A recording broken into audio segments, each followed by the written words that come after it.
स्वागत है आपका इस वीडियो में। इस वीडियो में हम जानेंगे कास्टिंग के बारे में। कास्टिंग का मैन्युफैक्चरिंग इंडस्ट्री में बहुत महत्वपूर्ण भूमिका है। देखिए, कास्टिंग का मतलब होता है ढलाई। कास्टिंग का मतलब होता है ढलाई। आप ढलाई से समझ गए होंगे कि जब घर बनता है तो उसमें बीम ढलाई की जाती है और कॉलम भी ढलाई की जाती है। तो पहले मुझे बताना पड़ता है कि हाँ देखिए, बीम ढलने के लिए मुझे सपोर्ट देना पड़ता है उसको।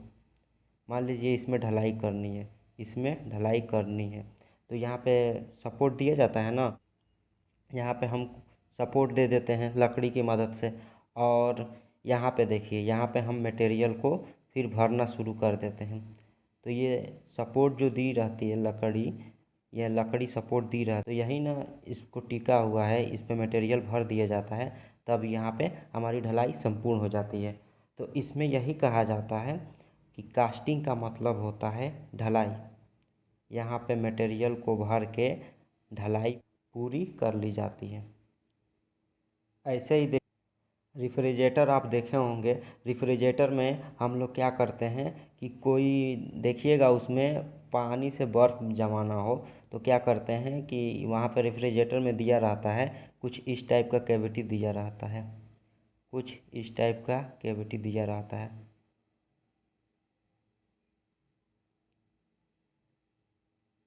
कुछ इस टाइप का कैविटी दिया रहता है और इसमें हम वाटर भर देते हैं। वाटर भर देते हैं, मान लीजिए वाटर भरा है, इसमें वाटर भर देते हैं।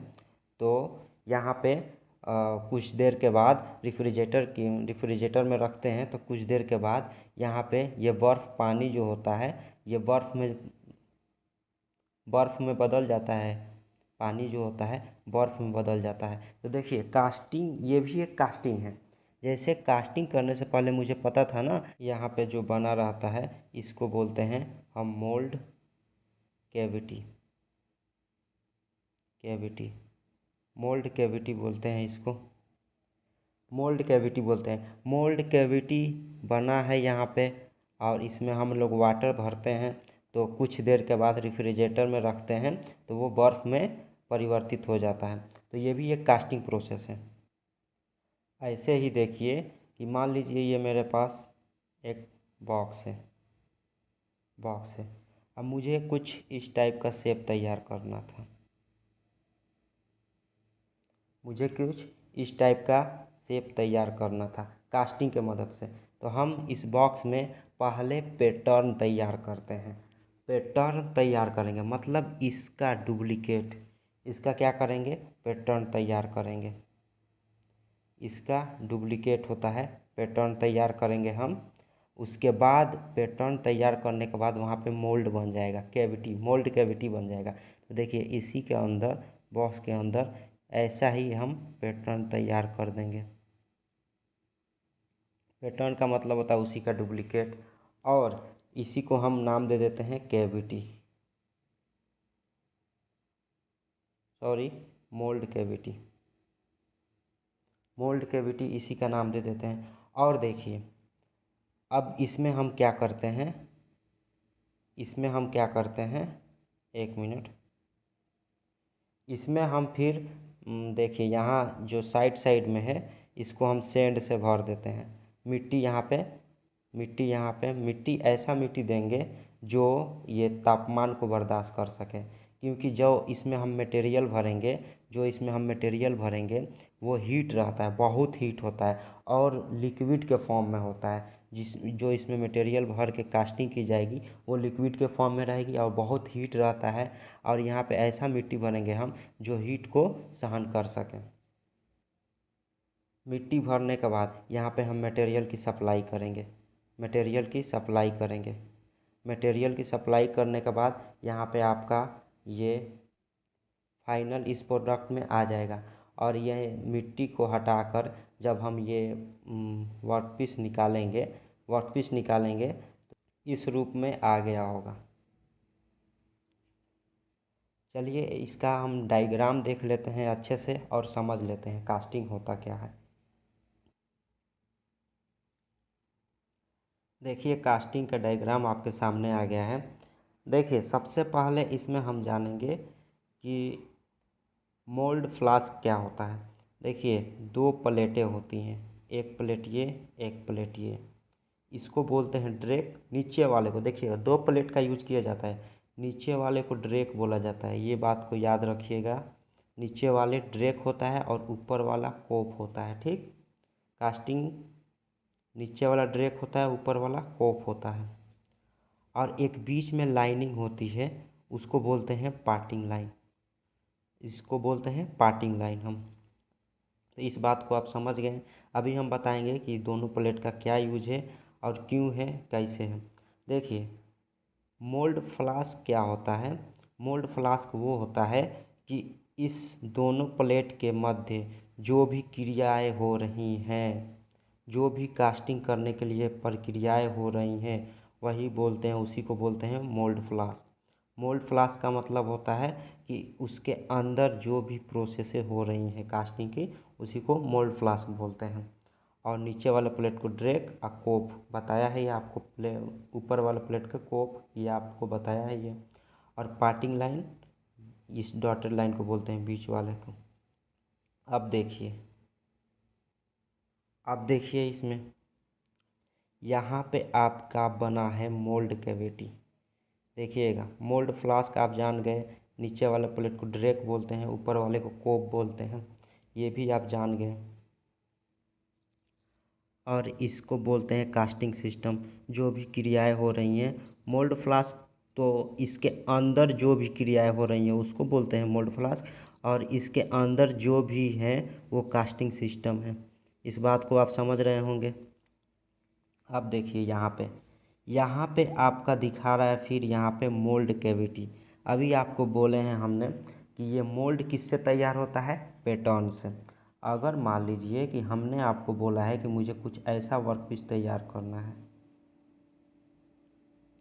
वर्कपीस तैयार करना है, तो आप क्या करेंगे, इसका पैटर्न पहले तैयार करेंगे, इसका पैटर्न तैयार करेंगे। पैटर्न हमने तैयार किया होगा, और आधा, देखिए आधा हिस्सा कोप में और आधा हिस्सा ड्रैक में रखे होंगे, तब यहाँ पे एक जाके मोल्ड बन गया होगा, यहाँ पे मोल्ड बन गया होगा। देखिए, दो प्लेट का यूज क्यों होता है, इसमें दो प्लेटों का यूज इसलिए होता है कि ये जो मोल्ड कैविटी होता है, जो पैटर्न से तैयार होता है, ये किससे तैयार होता है बन के, पैटर्न से तैयार होता है।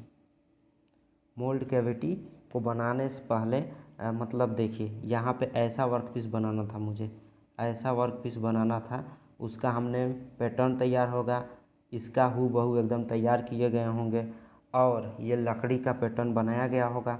और कोप में और ड्रैक में, इस दोनों के मध्य देखिए आधा यहाँ पे टुकड़ा इस कोप में दे दिया गया होगा, कोप में रखा गया होगा, आधा टुकड़ा ड्रैक में, और इसमें सेंड भर दिया गया होगा, इसमें सेंड भर दिया गया होगा। सेंड भरने के बाद इसको हम बाहर निकाले होंगे। जब यहाँ से हम पैटर्न बाहर निकाल देंगे तो वहाँ पे एक मोल्ड कैविटी तैयार हो जाएगा, इसी को क्या बोलते हैं, मोल्ड कैविटी। जैसे हम पैटर्न बाहर निकालेंगे, यहाँ पे एक मोल्ड कैविटी तैयार हो जाएगा। पैटर्न को बाहर निकालने के बाद यहाँ पे मोल्ड कैविटी तैयार हो जाएगा। अब देखिए, मोल्ड कैविटी बन जाने के बाद अब यहाँ पे दिखा रहा है पोरिंग बेसिन। पोरिंग बेसिन का क्या काम है, जिससे मटेरियल प्रवाहित होगी, यहीं से हम मटेरियल का सप्लाई देते हैं। अब देखिए, मटेरियल कैसा होगा, हम अभी बताएं, लिक्विड फॉर्म में होगा, बहुत हीट होगा, यहाँ से मटेरियल सप्लाई होगी, और इसको बोलते हैं पोरिंग बेसिन। अब देखिए, यहाँ से जाना शुरू करेगी, फिर यहाँ पे स्प्रू से जाते हुए, इसको बोलते हैं स्प्रू, और स्प्रू से जाते हुए यहाँ तक जब पहुँचेगी तो यहाँ पे रनर लगा होगा, रनर के माध्यम से मोल्ड कैविटी में ये मटेरियल पहुँचेगा। हमने क्या बताया कि पोरिंग बेसिन से मटेरियल को सप्लाई दी जाती है, और यहाँ पे स्प्रू से होते हुए यहाँ पे रनर लगा होगा, रनर के बाद डायरेक्ट मोल्ड कैविटी जहाँ बनी होगी, जैसा मुझे वर्कपीस चाहिए, उसी में मटेरियल की सप्लाई होती है। अब देखिए राइजर लगा हुआ है यहाँ पे। राइजर का क्या काम है? राइजर का ये काम है कि देखिए मटेरियल यहाँ से आ रही है और मटेरियल यहाँ तक मान लीजिए भर गया, यहाँ पे फुल हो गया इस वर्क पीस में, तो यहाँ से जो अधिक अधिक मटेरियल है यहाँ तक इस राइजर में चला जाता है। मान लीजिए यहाँ तक आ गया, इस राइजर में फुल होने के बाद यहाँ पे वर्क पीस जो भी ऑब्जेक्ट मुझे चाहिए था यहाँ पे फुल हो गया है मटेरियल से, और यहाँ पे कुछ मटेरियल निकल के राइजर में जाने लगा है। तो राइजर का यही काम होता है। और फिर यहाँ से मुझे पता चल जाएगा कि मटेरियल के सप्लाई को हम रोक देंगे। उसके बाद राइजर में जितना मान लीजिए कि इसमें और कुछ आना होगा, इसमें राइजर में तो मटेरियल भरा ही है, अगर मान लीजिए कि इसमें थोड़ी बहुत और मटेरियल चाहिए होगी ये ऑब्जेक्ट को बनने के लिए, तो यहाँ से राइजर की मदद से आ जाएगा। ठीक। अब देखिए कोर की बात करें। कोर की बात करें तो मान लीजिए कि कोई वर्क पीस मुझे, तो हम ऐसा तो बना ही रहे थे वर्क पीस, और उसी में मुझे चाहिए था कि हाँ मुझे एक ऐसा, उसी के साथ साथ एक ऐसा भी तैयार हो जाए वर्क पीस में जॉइंट हो। तो यहाँ पे हम कोर लगा देंगे, इस मतलब इस कैविटी के साथ कोर को जोड़ देंगे, ताकि यहाँ पे जो वर्क पीस मेरा तैयार होगा बन के, जो ऑब्जेक्ट तैयार होगा इसी रूप में बनेगा, एकदम इसी रूप में फाइनल ऑब्जेक्ट जो होगा इसी रूप में बनेगा। देखिए क्या होता है कि इसका आप बर्फ़ बनते हुए देखे हैं। बर्फ़ का तो आपको पता है कि बर्फ़ मुझे यहाँ पे ऐसा होता है, बर्फ़ जमाने के लिए कुछ ऐसा प्याला होता है, ऐसा मोल्ड बनाया जाता है, वो तो परमानेंट मोल्ड होता है। अब बर्फ़ बनाने के लिए कुछ ऐसा मोल्ड बनाया जाता है। अब देखिए क्या होता है इसमें, इसका हम पैटर्न ऑलरेडी तैयार कर चुके हैं। ये क्या बोलते हैं, इसी को ना पैटर्न बोलेंगे। ये तो पैटर्न हम लोग ऑलरेडी तैयार कर चुके हैं और इसके अंदर मोल्ड है। इसमें क्या करेंगे, हम मटेरियल की सप्लाई कर देते हैं। मटेरियल की सप्लाई कर दिए और उसके बाद यहाँ पे देखिएगा, अब देखिएगा इसके बाद यहाँ पे लकड़ी की मुझे ज़रूरत पड़ती है, तो उसमें लकड़ी भी देते हैं। तो यहाँ पे इसी को कोर बोल सकते हैं। इसी को क्या बोलते हैं, कोर। तो इसी को कोर बोलते हैं। देखिए कास्टिंग मैन्युफैक्चरिंग इंडस्ट्री में बहुत ज़रूरी है, आपको बताया है। गियर बॉक्स बनाने के लिए, क्रैंकशाफ्ट बनाने के लिए, और क्या होता है पंप वाल्व जो भी होते हैं, एरोप्लेन्स की पार्ट्स, कार के पार्ट्स वगैरह, टरबाइन वगैरह, जो भी ऑब्जेक्ट बनाने होंगे, ऐसे ही बहुत मतलब बहुत इम्पोर्टेंट ऑब्जेक्ट बनाने के लिए कास्टिंग का प्रयोग किया जाता है। कास्टिंग का बहुत ही महत्वपूर्ण यूज है। कास्टिंग की ज़रूरत इसलिए पड़ी कि कास्टिंग की मदद से हम बहुत हेवी क्या बोलते हैं ऑब्जेक्ट बना सकते हैं, बहुत हेवी ऑब्जेक्ट बना सकते हैं। ऐसे ही आपको बोल दिया जाए, मान लीजिए कि कोई आपसे बोल दे कि मुझे ऐसा वर्क पीस तैयार करके दो,